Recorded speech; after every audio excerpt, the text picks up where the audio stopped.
Hi everyone. I think this is going to be my last one for a good while, and it's fitting that I do a good old Safa pudding for Jenny, who wants a peppermint crisp tart, but she wants me to do something different with it. So as luck would have it, on my Facebook feed came this peppermint crisp Swiss roll. So I'm going to give it a bash, Jenny, for you in England, for you and your Safa friends to try. My first time trying it, so it'll be fun. Okay, so I'll read the recipe for you.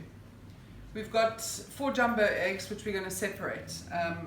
Beat the egg whites until they're stiff, and then the yolks are going to be beaten with sugar. So that's what I'm going to do in the first place. I will post this recipe because it's a baking recipe.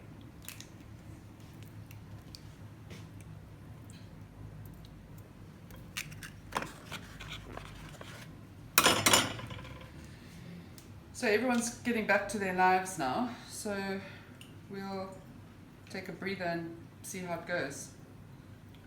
Hopefully we'll just keep going into lighter and lighter lockdown. Here's hoping. At least tonight I'm going to have a whiskey. Whoa, I'm so excited about that. So the first thing I'm going to do is beat the egg whites so that they are nice and stiff, and then I know that my blades are not going to contaminate them. We want them stiff, but we don't want them dry so that they start separating. So always stop and check unless you are not, too clued up about it, if you know what you're doing. But now you can see that we're getting to that stage.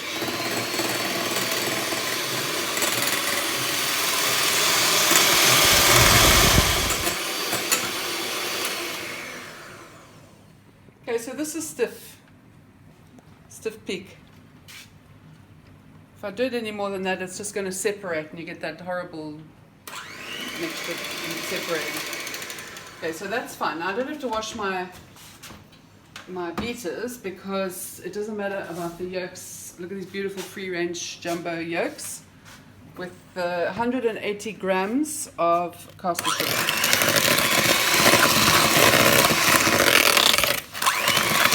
I'm going to beat these until it's nice and creamy. In the meantime, I've lined a Swiss roll tin here with baking paper and I've sprayed it. As you can see, this is now nice and light, pale color and nice and creamy. So I'm going to add my flour. I've got 250 mils of flour. I've got 45 mils of cocoa powder. I've got 7.5 mils of baking powder and 2 mils of salt. So that's going to go in.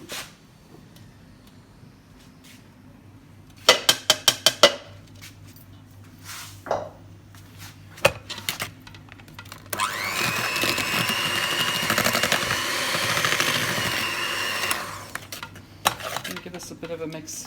And then I've got 45 mils of cold water, which is going to go in.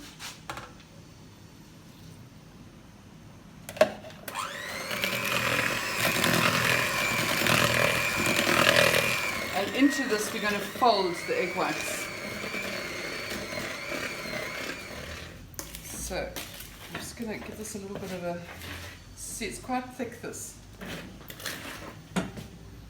So now we're going to put a little bit of egg white into here to loosen this up before we start folding the egg white into here. We want this to be a nice loose mixture so that it accepts the egg white more easily and doesn't stay thick.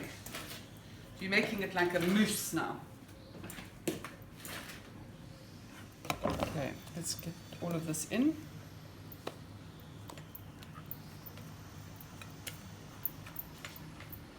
And fold in these babies.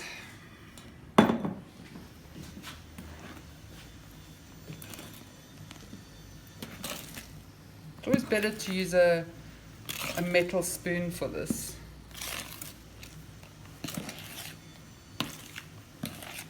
So you want it to remain nice and airy.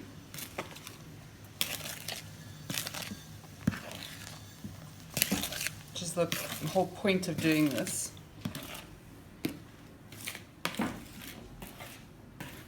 But because it's a Swiss roll, I'm not going to be like totally neurotic about it.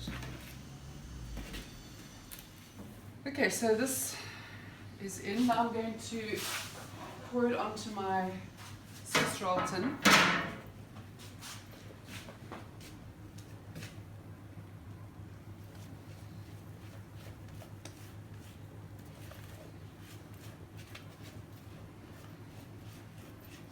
And then this is going to bake at 180 degrees for about 15 minutes.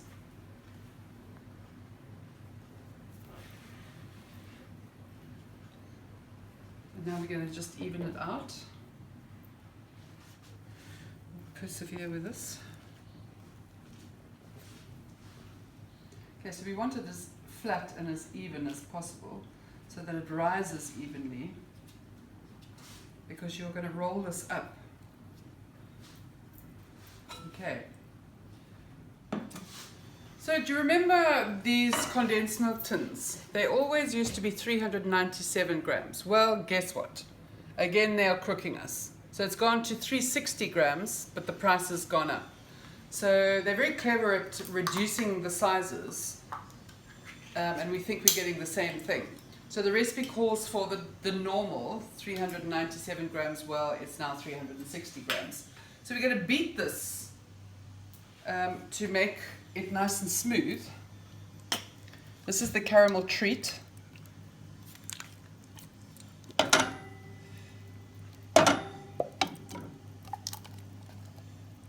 Have to get all of it out now that they've schneid us. Shame on you, Nestle. Don't like Nestle products at the best of times, but anyway.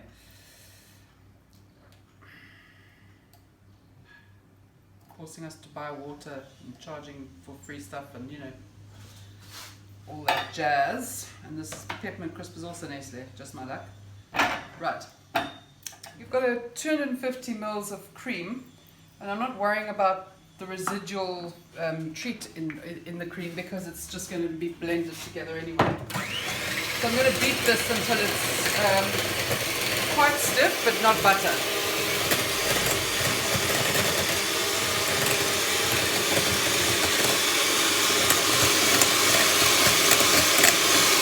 Right, so I don't want to go stiffer than this. Okay. And then we're going to mix these two together.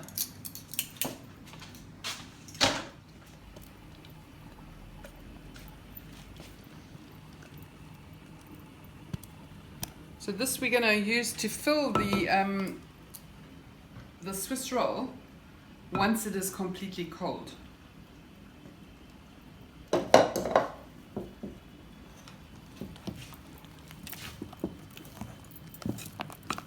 And then we're going to grate some of that peppermint crisp into this. And that's now our filling. This, I don't think it should be completely mixed together. I quite like the sort of marble effect that you would get if it was in a tart form where you'd have proper layers. So I'm just going to leave it like that and then put it back into the fridge, because then the cream will naturally sort of thicken in the fridge while I wait for the Swiss roll, and then I can make my ganache.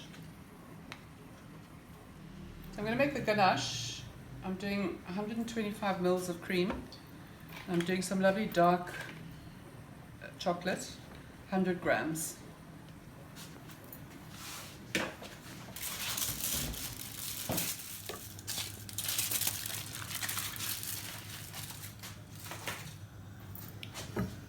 So if you've got a microwave, you can do this in a microwave very easily. I'm just doing it like this on the stove. It won't take too long, and I've got time anyway because I've got to wait for the Swiss roll and everything.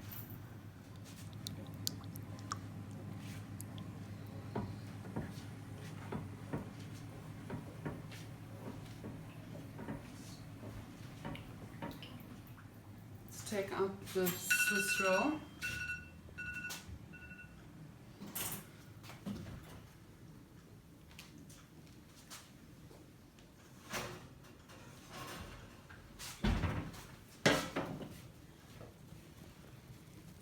nice. So now what we're going to do is I'm going to try something else here. Instead of trying to roll this in a tea towel, I've already got this baking paper on it, so why don't I just do that? It's friggin' hot.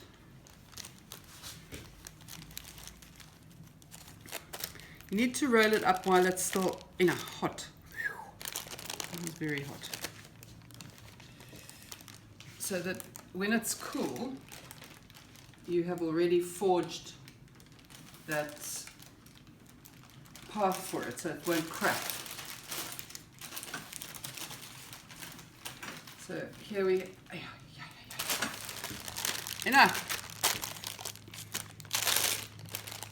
Right, so let's just wrap this up like this. Keep it there till it cools, and then when we open it to fill it, it'll roll up beautifully again. This is 150 grams. I'm going to reserve a little bit for the top, and then we're going to grate the rest of it. This is wet. So non-South Africans, I don't know if you've ever had peppermint crisp before. That's what it is, and you have in the center, you've got like shards of green glass, which is what every South African is incredibly nostalgic for whenever we leave, South African shores. So when I lived in the UK, I used to buy it, and often it was all melted so that you didn't get that beautiful green glass shards. But this is what the pudding is all about. So we're going to grate this so that it goes into the cream and caramel mixture. And we will leave a few little chunky bits as well. So I'm just going to lift this off before it starts getting melty. And as I said, I'm going to leave some chunky bits.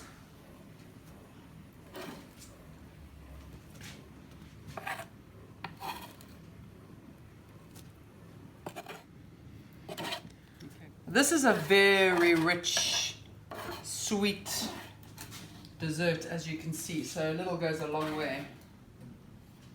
And then the rest of this I'm going to grate over the top.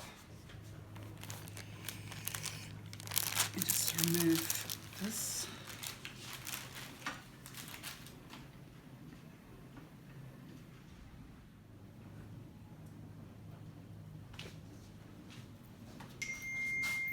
And mix all of this chocolate in here. God, this is like the richest thing you can imagine.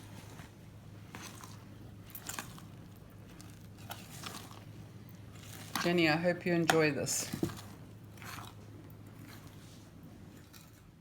Okay, this looks like a shitload of filling, but anyway, let's have a look-see. Maybe it will be all right.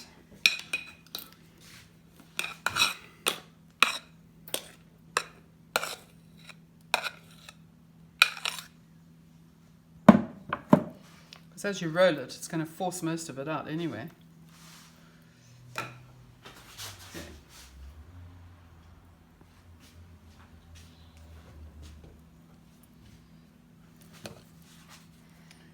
See, there you go.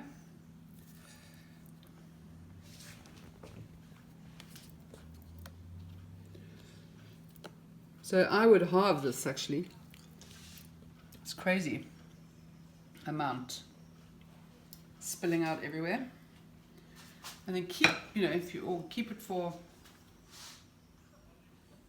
little muffins, cakes or whatever. But that's a hell of a lot of filling. Okay, so I've now whipped up the ganache. So it's now nice and thick. So that will go on the top of this. So this is a bloody mess, and I'm not enthralled about this at all.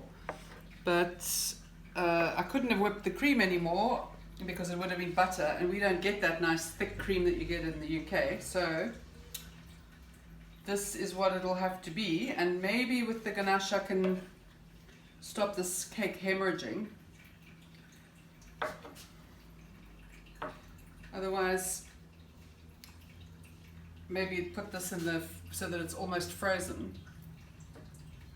before you spread it, if you're going to use the cream that we've got here. So I'm covering this with ganache. It's going to make your teeth ache, this pudding. And it's going to be incredibly rustic, because obviously this is the first time I've done it. So until you know a recipe and can iron out the obvious problems like this, it's just going to be rustic. But then you guys can now learn from what I've done, so you can get the proper cream that you can get in the UK. Otherwise, I would put it in the freezer actually for a good while before I spread it out, because this is a bit sort of disastrous really, but it will taste really good. Yeah, this is like horrendous. This looks like somebody's just, some giant forest gnome has shat this out. I mean, it's horrific. Anyway, what can we do? For my last cooking program, it's friggin' interesting. Forest gnome diarrhea. Oh. So I've grated this, and this is going to go on the top.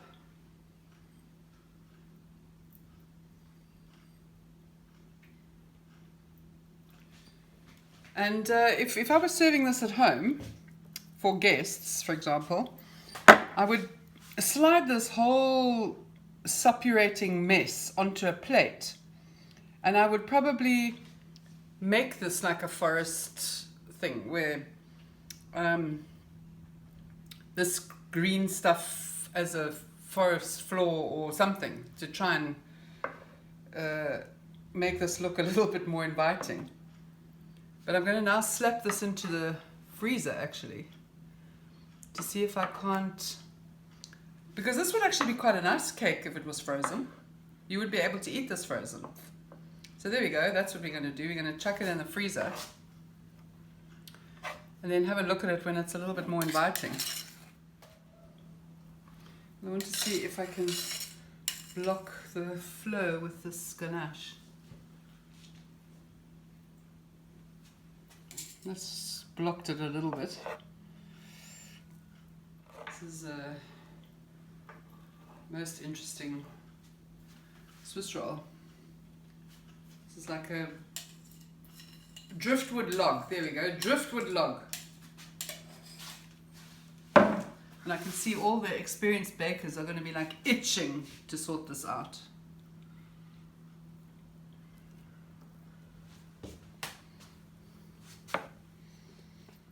So as an experiment, with the leftover of this very rich stuff, I have mashed one banana, and I am now mixing it through, and I'm going to try and freeze it and see if it turns into an ice cream.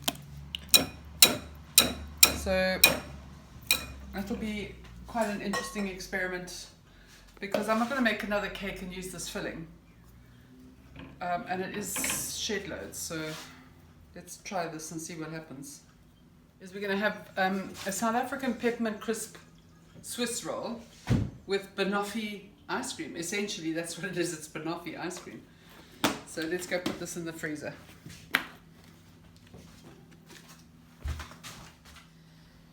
Okay, look, let's have a look-see.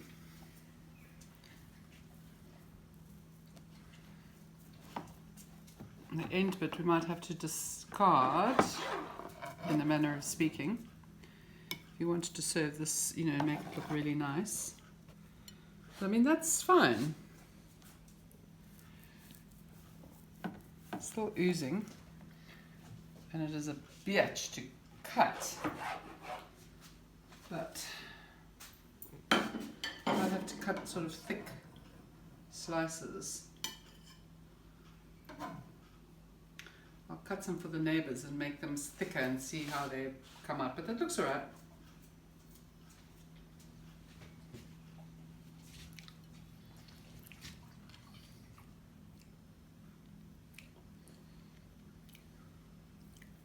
So if you cut a nice big thing like that,